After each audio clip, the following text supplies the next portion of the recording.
নমস্কার, আমি সৌমিতা। আশা করি সবাই খুব ভালো আছেন। আজকের ওয়েদারটা বেশ ভালোই আছে। না বৃষ্টি, না রোদ।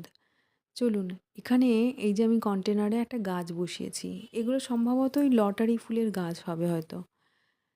এগুলোর সঠিক আমি নাম জানি না। আর এই কন্টেনারগুলো ফেলে না দিয়ে যদি ছোট, ছোট এখানে এরকম গাছ বসানো যায় ভালো লাগে। তো এখানে দেখা আরেকটা আমি কন্টেনার নিয়েছি, তাতে মাটি ভরে নিয়েছি আর নিচে একটা ফুটো করে নিয়েছি যাতে জলটা ভালোভাবে পাস হয়।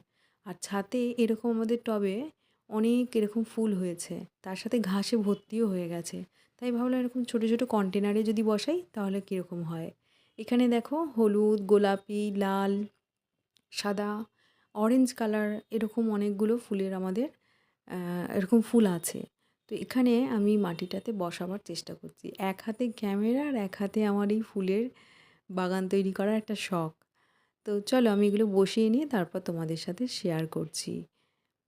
এখানে একটা, একটা করে আমি বসাবার চেষ্টা করছি। কিন্তু হাতে যেহেতু এক হাতে ক্যামেরা আর এক হাতে রয়েছে তো অসুবিধে হচ্ছে।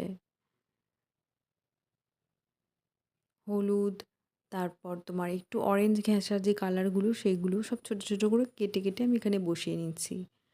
প্রায় আ এখানে আমি সমস্ত গাছগুলো আমার লাগানো হয়ে গেছে। এরপর এর মধ্যে আমি কিছু মাটি মেশাবো। এই মাটিটার মধ্যে না আমার সব কিছু মিক্স করা আছে। তো একটু ওপর থেকে হালকা করে মাটি আমি মিশিয়ে নিচ্ছি, গুঁড়ো একদম শুকনো মাটি। এরপর এটাতে আমি জল দিয়ে নেব। আগের যে কন্টেনারটা আপনাদের দেখালাম ওটা আমি এর আগে এভাবেই তৈরি করেছিলাম। আর বেশ অনেক ফুল হয় কিন্তু এর মধ্যে। আর অনেক ফুল হলে দেখবেন কালার নানান রকমের কালারের যদি ফুল হয় দেখতে খুব ভালোও লাগে।